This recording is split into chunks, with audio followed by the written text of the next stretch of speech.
views and opinions expressed on any program are those of the persons appearing on the program and do not necessarily reflect the views and opinions of Sunflower Media Mint. Some programs might include strong images or language that might be suitable for all audiences. Viewer discretion is advised. What can you do with 30 minutes? For us, we define things. Straightforward. New perspectives. No gray area. It is black and white. You're listening to the New You Podcast.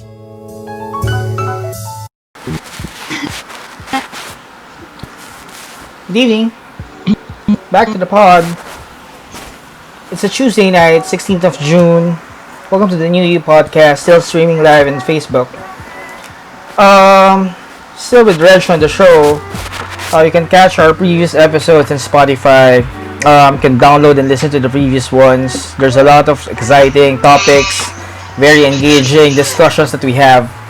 But for this episode, for tonight, we have not one, not two, but three guests for this episode because fashion is such a big topic to talk about. So we have Lei Ponce, we have Mikee Andrei, and we have Pilipinas Grand International 2019, Miss Aya Abesamis. Welcome to the show, guys. Hi! Thank you for having us. Thank you for having us. Welcome also. Well, actually, thank you. Thank you for giving the time, no, for the new you. Well, alam ni Mikee yan, ever since naman, well, we had a common friend with Jingo. I've been close to this industry way back ilang years ago na, pero mas industriya niya to. So, I invited Mikee first, and then Reg invited Aya naman, and of course, Lei in the show for us to discuss about this part of the society, which is the fashion. And we know for a fact that fashion right now, laking bagay naman to para sa atin whether buhay Instagram ng isang Pilipino, it evolves in fashion. And right now, even in this pandemic, we see people wearing the mask and then the shields, and it's turning fashion into a whole new level. So, before we start with that fashion topic, guys, kamusta muna kayo? Kamusta kayo this quarantine, this lockdown? We're good. Who goes first? Sorry. Lei, kamusta? Kamusta this lockdown? So far so good. The last time I went out was 2 weeks ago, I guess. And medyo nakakapraning outside. So I just decided to stay at home. Aya, ikaw, kamusta dyan? Saan ka ba si Aya right now? Where are you located? I'm here at a condo by Pasig, and I think the best word that I could say for your question is that I'm getting by. I think a lot of people are trying to get by.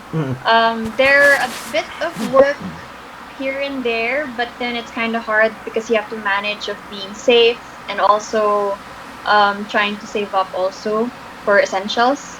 Yes, of course. Tama. Yeah. Mikee, kamusta? Mikee, nakamute ka. Teka lang.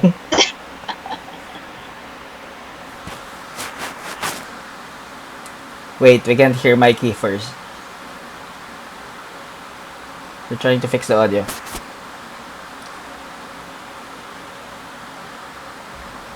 Hello, Mikee?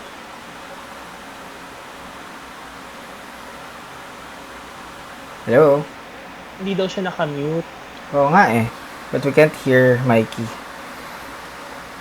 Okay. Mikee, can we call back again? So, just rejoin the call.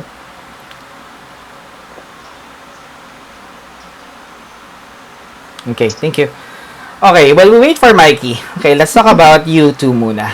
I actually have a Go, question sure. for Aya. Sure. So I mentioned that you had a few jobs here and there during this pandemic. So how has that been? Because for example, we had Nina on the show who's a fashion photographer, right? And she told me about how she's been doing her work mostly like through FaceTime shoots. Like I don't know if that's something that you guys have also been doing or incorporating as well when you're shooting or doing brand promotions online or having shoots for that. Actually, I've worked with Nina way back, but right now, how it actually works is that yes, with them it's more FaceTime shoots, pero there are other photographers and other teams who want to risk everything because like now is the only time that we're allowed to go out, but for important purposes, which is work and essentials. Mostly it's like online, on Instagram, every social media, Tama. and I did some shoots, but everyone was on gear. Like we had a fit test, and then one's wearing the mask, the PPE outfits, and it's really scary, but we have to do something about it. We don't have a choice for that. But yeah, I mean, Mikey's back on the show. So before we continue on the questions, Mikey, do you hear us? Yes. Ayun, we can hear. Yes. There Okay. Can hear you na. Push. I'm not touching anything anymore. Tuloy-tuloy na to. Okay. Kamusta ka? Kamusta ngayong lockdown? Well, I surprisingly turned out to be a chef. No, nagluluto-luto now kasi the business is really closed since the start of the lockdown. And everyone's affected naman, diba? So you have to find means to get by. Tama. And yeah, I'm passionate about cooking as well, so in the family. So ayun, tinuloy-tuloy namin even up to now. It's good. Doing good naman. But it doesn't mean that I'm quitting fashion. Of course not. If I have to do it together, like simultaneously, why not? Perfect. Ayun. Pero okay naman, generally okay naman.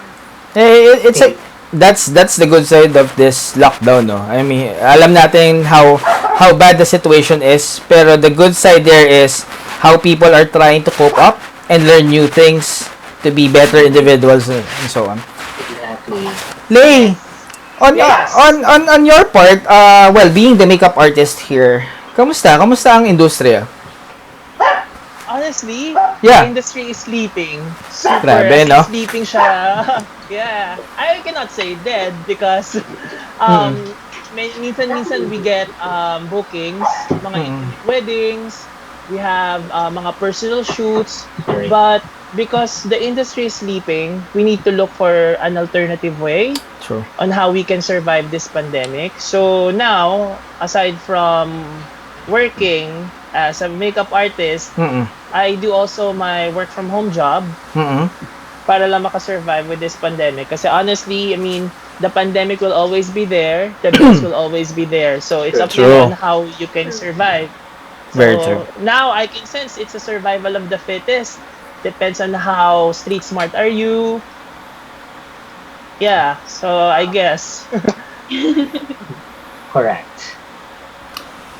Reg? Well, I mean, if it's all right with you guys, I kind of want to dive into the topic because there's a lot to discuss. Ang daming possibilities. So, we're discussing the new runway right now. So, how do you see the future of runway given this pandemic? Because for example, Paris Fashion Week, Philippine Fashion Week, ang daming tao doon eh. It's crazy. The people attending, the photographers, the crew alone, and the people behind the production itself. That's a lot of people there. So where do you see the direction of the Philippine runway? Who goes first? Alphabetical. A for Aya. Go. For me, what I think is that it's actually going online because, of course, everyone's safety. So I read some articles and I heard the brands would have like an online fashion show. So there's still the models in a certain venue with all the production and everything, but it's very limited and there's no audience. But they will be streaming it live. That's what I know. But with what's happening also right now, we're having also some certain fashion shows where they give us the orders on the formulas on how to do it. The clothes will be brought by the designers via Grab or Lala Move or whatever. Hirap.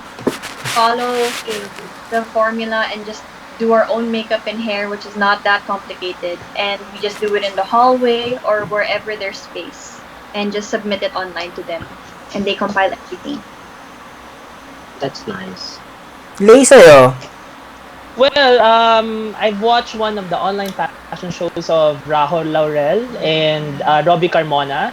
I believe this is one of the most successful online fashion show that I've ever watched. It's not that long, but you know, the way the fashion show was executed is really brilliant because they were able to pull off a certain fashion show without compromising everyone's health.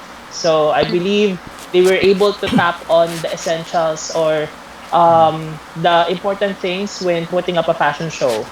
So I think that's the new normal now. The online fashion shows. Did they get Did they get makeup artists for that show? Would we know? I think no. No. I They think need to no. they need to do their own Models makeup. mismo. That's super simple. Oo, no. Kasi ako, just to share lang din, I think, let's say, with the fashion shows I've watched before, lalo na pagka meron mga teams, yung mga tipong talagang heavy or grand, 'di ba? Syempre yung makeups niyan sobrang heavy eh.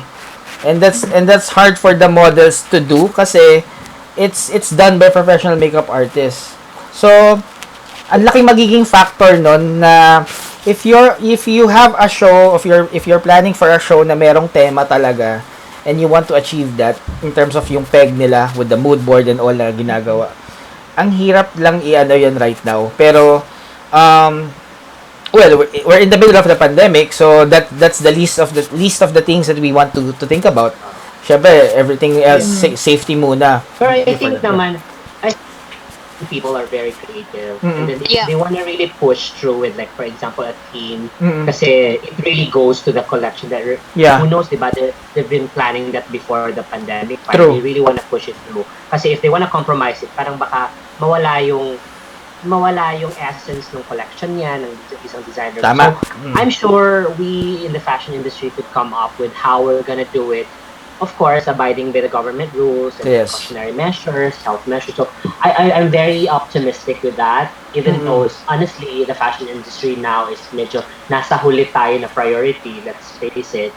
So we're trying to come up with things na lang na how to push through the industry na tayo lang. Like even Sir Rahot, parang he spearheaded and Direct Robbie Carmona, inunahan nila, which is showing na possible and marami pang pwede tayong gawin even if, you know, we're going through these difficult times. That's true. Another is during the fashion show, you can always direct what Jella Laurel and I forgot who's the hairstylist, sino nga ba, Mami Mikey, yung hairstylist nun? Anong show? Kay Raho. I forgot eh. Pero you know, they have the team naman eh to I think they consulted with not consulted, I think they there is direction, organized, may direction, tapos the models did their own hair and makeup, tapos okay naman eh, even if it was simple, it was fresh, may makeup pa din. And of course models naman are trained to do your hair and makeup, di ba, na kaya you know how to do. And so parang list of the things na i-worry yan ng isang show right now. Ano lang, well, I haven't got the chance to watch yung show ni Raho, no? Pero for those who already watched it, how did they do it doon sa delivery niya? Kumbaga, since online show yan, meron din bang camera setup? Like camera 1, camera 2, and then 3? Parang meron bang nagda-direct on the cameras? Or plain diretso lang? I'm not sure how they did it, but after kasi nung show, the credits, you can see that there were a lot of names. Dami pa rin. I'm sure they communicated online. True. Pwede mo na magawin, diba? So the direction. Pero when you see the video, you can see na parang full prod talaga siya. full prod siya, even if hindi siya live, walang audience. Oh, it still looked like a fashion show kasi nag-walk din sila eh. I think yung runway nila was like somewhere near their place or maybe sa taas ng condo nila or which is very artistic, diba? Agree. Yeah. Agree. And it's something that who's our last guest, Reg, talking about creativity. Well, Dani. We had Dani Barreto. Well, she's a new mom. And one point that she pointed out was all of us nga daw being locked down in our own homes, in our own rooms, small places. You only have two choices eh. Kainin ka ng depression or the negativity, or you blend those creative juices and become creative in your own way. True. And I think that is something that this industry, the fashion industry, hindi mauubusan yan. That is what fashion is all about. I mean, creativity naman eh. But having said that, moving on, with the latest trend right now, we've seen designers create their own PPEs. Well, Mikey, masaya tong tanong na to. And ito honestly, I don't remember na kung ilang years back, no, pero I was watching this fashion show of Jingo before, and I'm seeing this collection na merong mga mask, merong mga face shield, and that time, honestly, kung hindi mo magagets, pagtatawanan mo yon. Why are they wearing that? Who will wear that on the streets? And then right now it's happening. Face shields, eye shields, mask is already part nung clothing natin. Tanggapin na natin yun. That will be part of that. On your end, Mikey, as the designer, how do you see, kasi even ngayon pa lang it's starting pa lang, pero we've seen kahit mga online sellers being creative and being decorative, fashionable about this new accessories that we have. How do you see it moving? I think that's another, this pandemic, then tapos yung fashion in terms of like the PPE, you can see parang parang tunic nila yung PPE to become fashionable. Okay. So if I may remember correctly, if it was World War I ba, na parang after the war, parang the fashion became parang utilitarian or parang something na fashionable pa rin, ginawa ng mga designers ng mga tao, ng mga dressmakers na mga damit pero like marami ng pockets para mas may gamit yung damit, like you could put things in parang ito yung nangyayari ngayon na parang ang mga fashion just now are parang derived from PPEs. You can see masks with like embellishments or like another design. But of course, thinking pa rin na the functionality of the outfit or the accessory, the mask, it's still there. Na parang you can breathe. It's still you're still protected from the virus or like kung anong dumi man.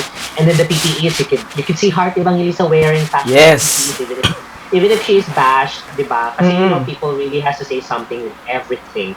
So, but that heart is heart. Wala kang magagawa. No, even if she's not doing it because that's her work, mayaman siya, wala tayong pakialam. May pambili siya doon. May pambili siya doon. And then, nakakatuwa because she's giving ideas to the designers na we could come up with designs from the idea of PPEs. Exactly. Diba? Oh, and kaya naman eh. And then as what you mentioned, Harley, kanina, you saw fashion shows before na parang may mga masks, may mga shields. So these designers who came up with this designs before, meaning na-forecast nila yung fashion. Which is, yun naman dapat as fashion designers, as mga brands. Yes. Pino-forecast nila kung ano yung mga magiging trends in the future. And then those designers, fortunately, na-forecast nila. So we could, those archives, tingnan natin, tweak natin yung mga designs na ginawa before, and then come up with like very fashionable PPEs pa din. For everyone. Well, for one, di natin masabi na hindi naman natin masabing time travelers yung mga designers na yan kasi hindi naman nila foresee na may pandemic pero di ba? Pero for one, let's say mask. Kasi during those times, sabihin na natin, nagkaroon din naman before na to like SARS, yung mga nauna pang what you call this, viruses na ganito. So, now it makes sense kumbaga kung where the possible inspiration came in para doon sa mga designers. So, yun. True. Reg, anything? Um, Kasi, here's the thing, di ba? Fashion industry and, a few of the guests that we've had, they're very physical events. Mm-mm. So, although honestly, the fashion industry, you cannot get any more creative than the people working there. Obviously, the designers, the models, the makeup artists, everyone is creative in that industry. But one thing that I find, I guess, a little bit different as well is, for example, the thing they have in common with physical events is iba talaga eh. Iba talaga when you're there in person to witness and to see the actual designs that are being captured on the runway. It's a different audience impact. Although I haven't personally seen as well the live show of Raho, I'm pretty sure it was well executed. Him and knowing the fashion industry and team behind it as well. Pero yun lang, medyo for me kasi talaga, syempre, as somebody that frequently used to enjoy going out, enjoying mga live events, kahit mga movies, sinehan ka lang eh. I mean, we discussed on our first ever episode on the show that it's going to be different kasi syempre you're going to miss being in a cinema house, experiencing theater and the new movies. And it's going to be the same as well for for the fashion industry and for other industries that are very physical event centric eh. I think that's one thing na mawawala for now temporarily. Yeah. Habang ongoing to. Yeah, Actually, there is a pros and cons with what's happening right now. Yeah. Kasi with the online fashion show by Raho, although we are not able to attend it physically, but it tapped a lot of people to watch. As long as you have an internet connection, you can be able to watch it, diba? Not unlike when you go to a fashion show, there is only a limited of guests seats that can witness. But with this one, since it's online, everyone can watch it as long as you have internet connection. True. I think that's the same. That reminds me also of one of the topics that we discussed before for theater. Parang yung mga, or no, not for theater, for DJs, mga people that never stepped foot in a club pero got to experience yung club setup and the EDM music as well. It's at least, that's definitely a pro that kahit paano people are getting are learning a lot and getting educated with the fashion industry here. Kasi Philippine Fashion Week, pili lang yung mga guests eh. Not everyone can attend and witness it limited eh. Anyway. Iba pa rin kasi talaga if in person. Like, you can really see, especially if you're in the front row, you can see the real fabric, the sews. True. Yes. And then, siguro sa models, iba din, di ba? If example, nakikita nyo na may mga tao. But we are in a time na we have to compromise and we have to prioritize the health and safety of everyone. Yun din actually yun din yung itatanong ko, Mikey, kay Aya. You mentioned na about with the models, no? I don't know yet pa. I mean, have you been invited for one of this type of fashion shows wherein you can fit and then model again and then do it online right now in this time? Usually what we have now is we had the Raho show, right? Yeah. And then now, so the VTRs right now, they're all like castings but in your home. And then they tell you like camera and everything, what you have to do. But there's also one that I got invited. It's called Fashion for Healing. It was directed by and this one he incorporates so many fashion designers and models as well, or their muses, to just show their and to come as one in fashion. So it really gave a big message to let people know that we're still together and that we still have to move on with whatever's happening. So it still gives everything hope. True. Well, my other question there is, having said that, I mean, the fashion show right now, sabihin natin, we have to comply with all of the rules of the government, guidelines, etc. You as a model right now, and then let's say you'll have this fashion show online. Kamusta sa pakiramdam? How does it feel that you are modeling right now on your own, doon sa lugar na yon, and not the usual setup wherein you will walk that runway wherein nandiyan yung front row, nandiyan yung crowd, you're seeing them, somehow, medyo nararamdaman mo yung reaction nila if they are okay with it or not. Pero this time, you don't see anything. So, usually questions namin to with live events and fashion show is one of those. So, how does it feel? Ano yung bago sa pakiramdam na hindi mo makuha yung reaction na yun sa audience mo right now? What I would say is that hindi siya masyadong malaking bago sa akin kasi with the pageant industry, I've been training also by myself while people are teaching me what to do. So I'm just really focusing on myself. Pero yung kaibahan, I think, with being in the audience and just you being alone and filming yourself, doing everything by hand and everything, it's that it's kind of tiring in a way, and also that you don't have that certain impact of the audience that uplifts you to how do you say it, to show the clothes properly. So it's more of like a mirror image, but you don't really see yourself. And then may mga nahikiosyoso pa na mga makers minsan. Di mawala yan. Ganyan. So, nakakakuha naman siya, pero yun, mahirap din siya. Ang daming talaga magbabago. Lei, another question for, sa mga makeup artists. Sabihin na natin to. Ang pangit ng internet sa Pilipinas. Okay? So, meaning, okay. Sa pangit ng internet natin, hindi naman lahat ng viewers natin, HD yung nakikita or kayang panoodin. So, I mean, with the quality, di ba? And right now, sa turf mo on this industry as a makeup artist, it differs eh.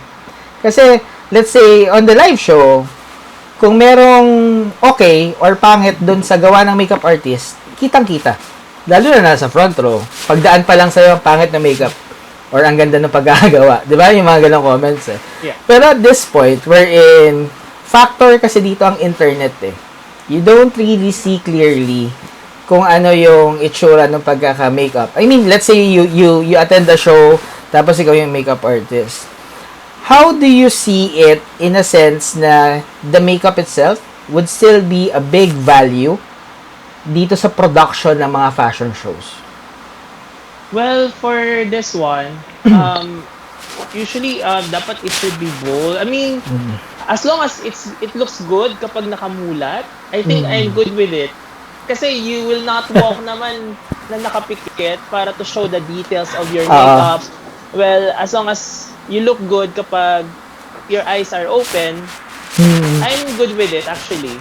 And usually naman, when it comes to the trend of makeup, sa mga fashion show, they're more on the minimalist.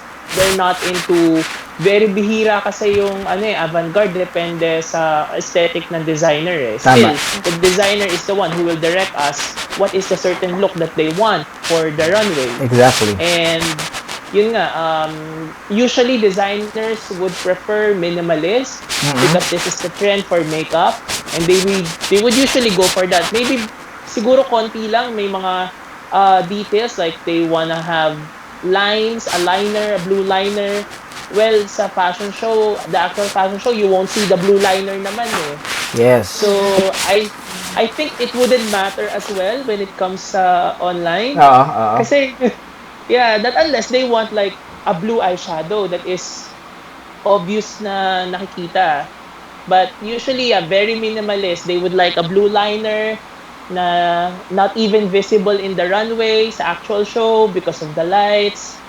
So yun. So as long as it looks good when the model's eyes are open, I'm good with it actually. Perfect. Well, naka-mask naman eh, so makeup na lang sa eyes lang. Puro bibig na katakip na, no?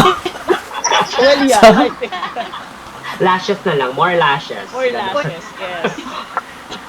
Dito wala ng lipstick, di ba? Tipid. Kailangan ng foundation sa kalahati na ng mukha, nakatakip. True, tapos bangs, di ba? Wala na, mata lang talaga. So, why not? Marami talagang magbabago sa current na pinagdadaanan right now. Maraming magbabago and a big part of that is fashion. well, before we wrap things up, guys, Mikey, Lei, thank you for joining us for this episode. But before we wrap things up, on your own words, alphabetical ulit tayo, and most likely on what you do in this industry, the runway, the fashion industry. What's the new runway for you, Aya?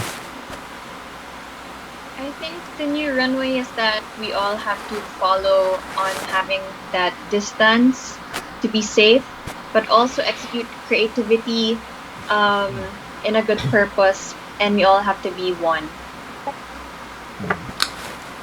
Paplak. Ano, no? Binibining Pilipinas sumagot no? Oo, okay. Dapat hindi si Mikey sumagot. On point You can sit down na. Sasagot na maayos. Pasado sa recitation. Next si Lei. Lei, on the makeup industry, makeup artist side, for this industry, what's the new runway for you? Well, the new runway for me is innovation and adaptability because, I mean, the only thing that is constant in this world is change. So basically, you need to adapt in every change that is happening right now. And I thank you. Lei Ponce from San Juan. From San Juan. From San Juan. Okay, so doon na tayo sa dulo Okay. Mikee Andrei. Sure? Simple lang naman. Mikey. Hindi naman ako pag-Q&A At pilot lang naman ako na ACES, hindi naman ako Q&A trader. Kidding aside, I think for us designers, it's more of like innovation and moving forward about being able to survive and not quit as being, designers, even if you're doing other things. Like for my case, I'm doing cooking as well, and selling it online. But it doesn't mean that I'm gonna quit fashion. It's just that I'm just waiting for the right timing to be safe for the people who works for me. Na safe din sila to go back and forth from their homes and then to my place. And then also my family is with me. So parang double yung iniisip ko na yung risk and yung safety ng mga tao around me. So that which means, it doesn't mean na kikwit ko yung fashion. Just I'm waiting lang for the perfect. I think a lot of my friends, my co-designers, are also thinking the same way. I have a lot of designer friends who went into baking, cooking, planting. So parang nakakatuwa because I myself, during the first week, anxiety talaga ako. Depression. I couldn't sleep even if I closed my eyes. I couldn't sleep. And then I just really prayed kasi wala after a week, sabi ko I have to do something about it. Kasi kung iaasa ko lang sa government or to other people, wala you'll just wait and you'll just end up wasting your time. Tama. So that's why I'm saying innovation kasi for the fashion side, let's use PPEs as inspiration in the coming collections that we're going to come up. Ang saya siguro na merong fashion show. Watch out. ang saya niya, no? I mean, have a fashion week wherein puro PPEs. Why not? Diba? There will be a lot of buyers. Exactly. I'm sure that's gonna happen.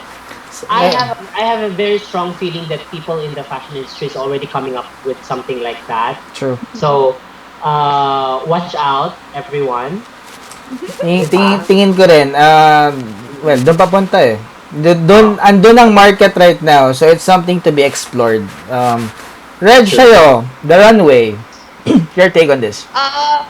Well, hindi naman ako syempre, hardly noob tayo dun sa runway industry. But if kaya nga in-invite natin itong tatlo Yeah, mga pros to This is their industry, this is their turf. But if there's one thing I can say is definitely, to begin with, prior to the pandemic, the runway industry, like I said a while ago previously, is full of creative people.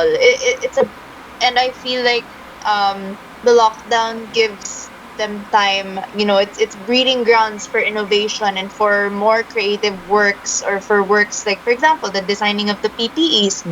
I'm very excited to see how the designers will come up with their line in terms of that, kasi feeling ko bongga-bongga yan pag lumabas yan, So the new runway for me is even more creative and innovative than it already was. Yes. It's a whole different chapter chapter. It's a whole different ball game, and I'm pretty sure the models will be like be more creative with how you post to make sure you get the proper audience impact, even though naka-video, Lahat yan. The new runway is creative. It's even more creative and innovative. Yeah. Sure. Siguro sa akin, no, on my end, having a best friend, a fashion designer best friend, Jingo. Alam ni Mike yan. For fashion, it's always about inspiration. So, we're in a situation wherein it's really depressing with this pandemic. And it's good to hear in this industry that they never stop to inspire. Yeah. And it's not only about inspiring people based on the creations or clothes that they wear, but also, like what they said, the innovation, like Lei mentioned, the makeup industry being more innovative, and Aya on the models of this runway, on how they can work on, and of course, Mikey as a fashion designer, and actually, not really shifting, but doing cooking right now. It's part of innovation. And to add to that, no, like what I've heard also from other people in this show that we had for about a month now, you become your brand. You are your brand. And right now na nakakulong tayong lahat. We can all say that nakakulong tayong lahat. Nakakulong tayong lahat. We are also our own team. And we become creative base sa kung ano yung laman ng bahay natin, and we make the most out of it. So I've seen people right now, let's say on Friday we'll have one DJ. No, not this Friday, next Friday yata. We'll have one DJ siya, and then right now he started brewing his own coffee and brand it as his own.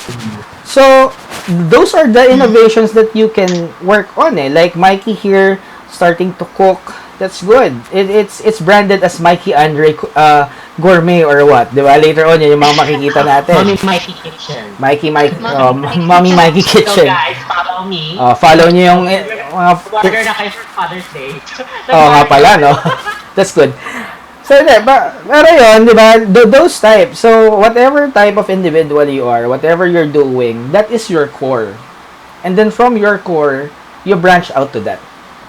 Like for example, Lei as the makeup artist right now, and meron pala siyang gusto pang gawin, like inspiring people, teaching, and what. Lei as the makeup artist and then now teaching, and then Mikey cooking, a fashion designer that cooks.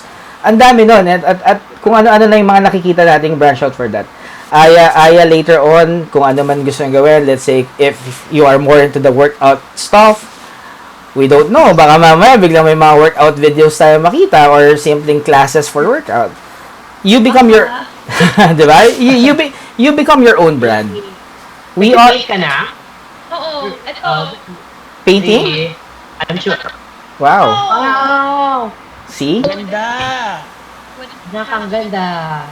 It's See, very that's it. vibrant. Thank you. So What's that? What's that? Like, board? Tapos, when you buy an artwork, you get to donate money to whoever is in need right now. It's good. Yeah. It's nice. That is what's That's good a big with... example of that, of being your own brand. And grabe, ang ganda ng painting mo, Aya. Ay, magaling yan si Aya mag-paint. Yan yung isa sa mga sinasabi nating, well, with this industry, with this fashion industry, hindi ako sobrang in this industry, no? Pero like what I mentioned, having a friend na into this industry, I learned to be inspired and to look around, tapos gather inspiration, create your own mood board, but don't forget your core. Doon ka masisira eh. That's right. Keep, maging stuck ka dun sa core mo, but it's good to feel yung mga energies around and then branch out of it. So, for this episode, thank you. Mikey, Aya, Lei, thank you for joining us for the new runway. Thank you also for inviting us. Thank you so Our- much for being on the show. Our pleasure. Yeah, Reg. Sorry, Carl, I keep forgetting. I'm just gonna plug. Go. Plugger. So, to the people that are watching right now, thank you for tuning in. you like our podcast episode, it will be available on Spotify and on Apple Podcasts right after this live stream. And kindly check our Instagram page at the new UPH for more updates on our future episodes and for our post-episode publishings. And aside from that, don't forget to like and follow our Facebook page at facebook.com/thenewuph. I'm done. I forgot. I almost forgot. It's okay. Well, for Thursday, so we'll have 2 shows for you for the new you this week, and then 1 you mood by Friday. So for Thursday, we'll have Gita Gumabaw. So from one Gumabaw to another, we had Michelle last week. This week we'll have Gita. Thursday, yeah. Yeah, we'll talk about the new sexy. So it's time to talk about masyado nang outdated yung perception ng society natin about the definition of sexy. So we'll have Gita and we can talk from there. For Friday naman, we have Dara Carmina. She will be launching her playlist Habromania on Friday as well for Humud. So that's about it for tonight. Lei, Mikey, Aya, thank you so much. That's the new Runway. Like what Reg mentioned, you can follow and download the episodes. Listen to it again on Spotify. Like always, the show is still black and white. We talk about it straightforward, just anything under the sun, but always the new you. Good night, everyone. Good night. Good night, guys.